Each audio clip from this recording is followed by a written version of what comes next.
So I'm here at the Esso gas station and car wash in Cold Lake, Alberta.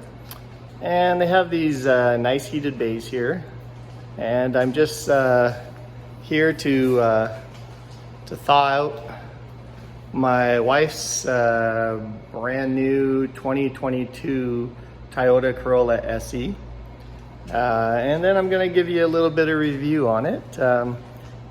The one thing, I was surprised when we picked up the car, because even though we had been looking at, the different specs, reading them, they don't really sink in. So we've been looking at the specs for the Canadian version of the SE, but we were watching the American version of the Corolla SE reviews. And then when we got the car, we were like, oh my gosh, it has this. Oh my gosh, it has that. None of those things were in the American version of the SE. So basically what I want to do is just give anyone out there who is Canadian like myself and a chance to see what's actually in these cars.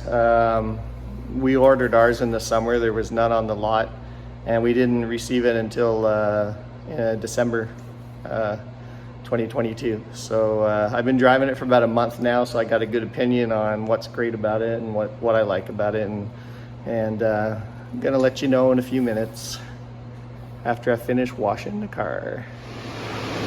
So hope you can hear me okay over the noise of the car washes in the background. But this is the front of the car. The SE has a really nice looking grille. And this is one of the features that attracted us to the car.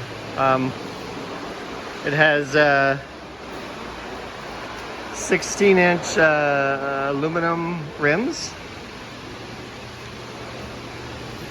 And it's got a nice little wing on the back. And the continuation of the grille pattern on the back of the car as well. So the SE is pretty attractive looking car. The color of this car is called Celeste, and I know you can kind of see in the camera it's reflecting sort of a bluish gray right now. I guess this would be the color if you somehow mixed sky gray and sky blue together, you would get this color. And depending on how the light hits it, it looks like a light gray, or sometimes a darker gray, or it looks like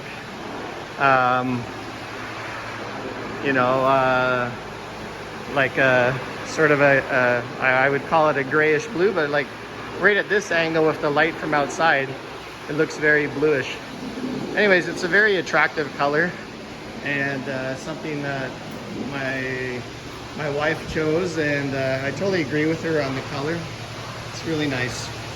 Now we'll go inside the car, and what happened is when we went to the dealership, they started showing us all the features that the car had, and it was kind of interesting and a little surprising.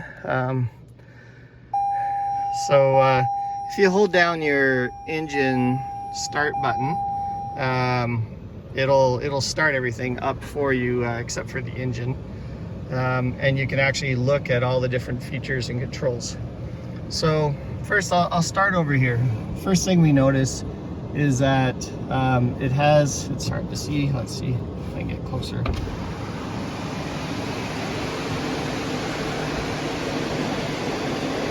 has this little thing in the corner of the mirror. Now what that is it's your blind spot monitoring, and it's on both sides of the car.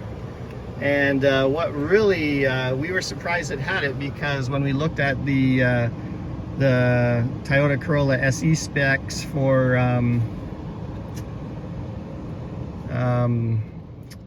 the American version online, because that's all that was available, they were commenting that their vehicle didn't have this feature, and that's something they would have liked. And then as we were using it, we discovered that not only does it work awesome when you're like switching lanes and stuff, also when you're backing out of your driveway, it will tell you if there's a car coming from either side, and before you can even see it. Now, coupled with that is probably the cruise control. So when we use our cruise control, it actually has, I don't know if I can turn it on here. Yeah, there we go. So it has radar cruise active, please pay attention to other vehicles. And you can actually change the sensitivity of the radar right here. So if I click that, it's not doing anything because the engine's not running, but it gives me basically 3 different distances, and I kind of calculated out when I have it on the highest sensitivity. It's about a 3-second. It's falling about 3 seconds behind the car ahead of you, adjusting for speed and stuff. And normally in good weather, you want to follow 2 seconds behind so you have time to react.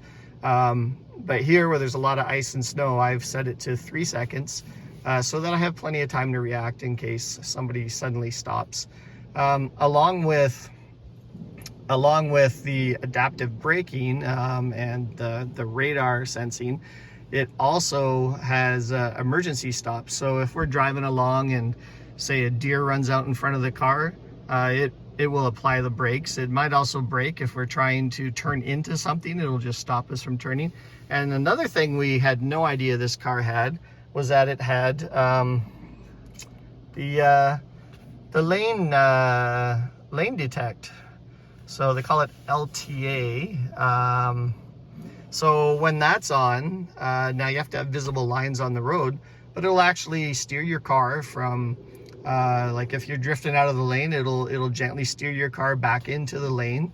If you are planning to switch lanes, all you got to do is signal, and then it will disengage the lane tracking, and it won't try to steer against you.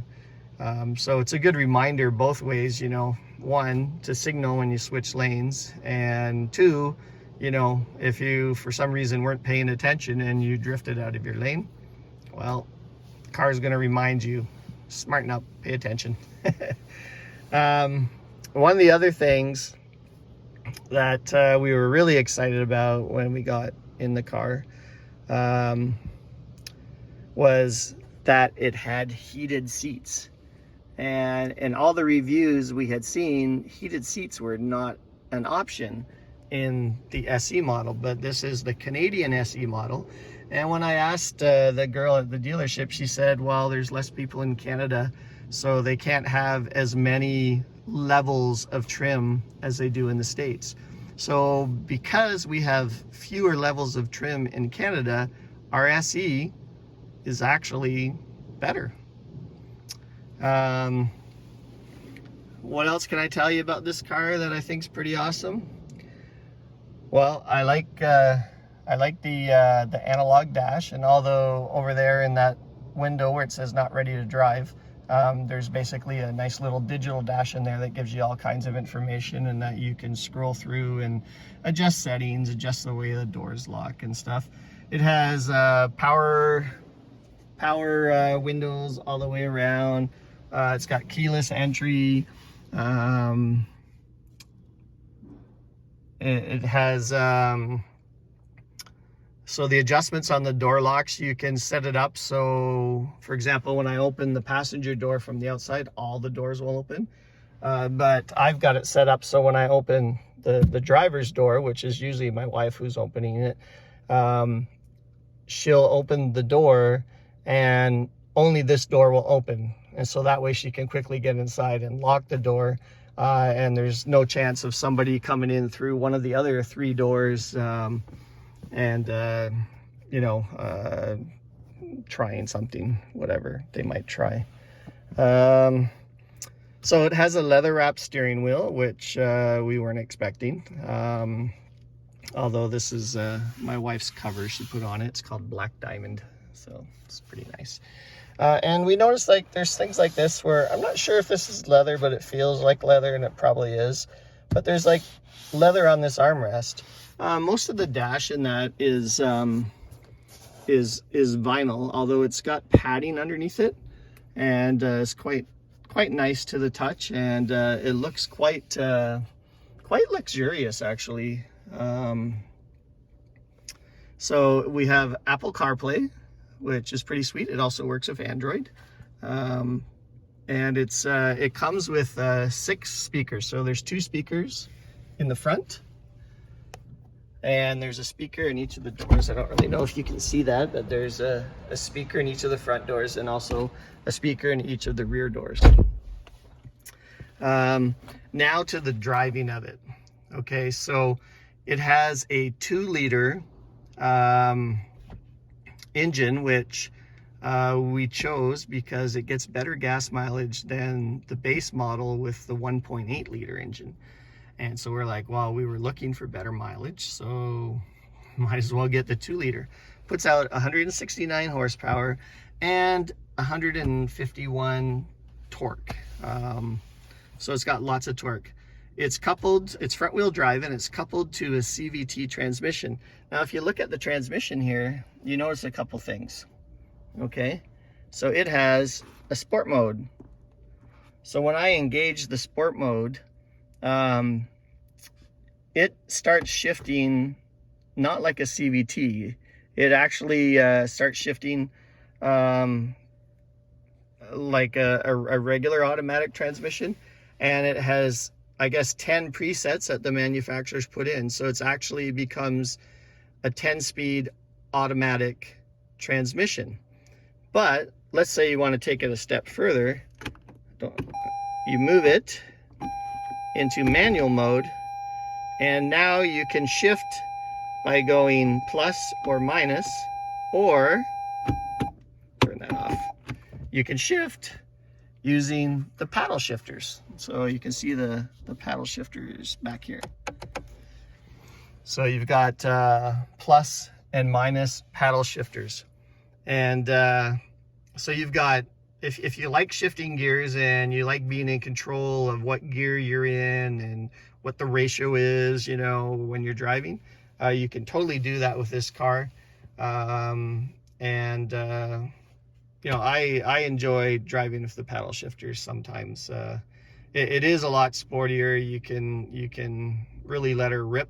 But when it's on CVT mode, it's also very responsive. Most of the time I just drive in CVT mode. The other interesting thing is your adaptive radar controlled cruise control does not work in sport mode.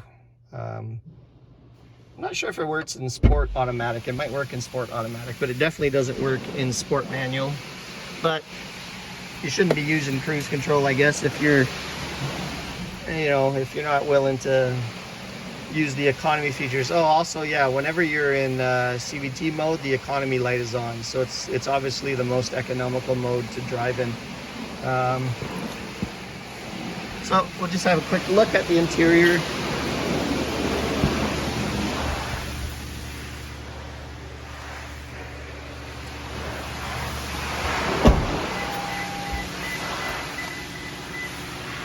The seats got some nice stitching on them.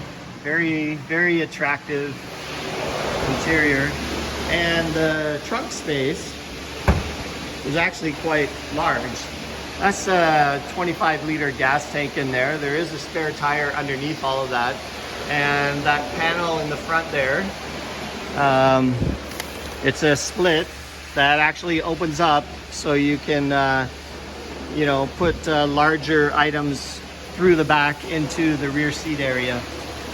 Another thing that I'd probably like to mention is we have a nephew, and in order to haul him around, we had to get a car seat for him. And we found this was the easiest car ever to hook up child seats in. So there's the hookups there. Normally they have little plastic covers on them, which we've put away. But sometimes we take my nephew and my niece, who requires a baby seat, for rides around. So it's a really great car if you got little kids and you need to hook them up quickly, or if you're like a grandparent or an uncle like I am, and you need to put car seats in so you can take your grandchildren or nieces and nephews somewhere. So anyhow, I hope you liked that review of the car. We think it's a really, really good deal for the money, and we think it's an awesome car for everything that we get with it. And we also think it's great that the Canadian version of the car has a lot of extra features that we really like and we appreciate. So I don't know who to say thank you to other than thanks Toyota for a long history of making awesome cars.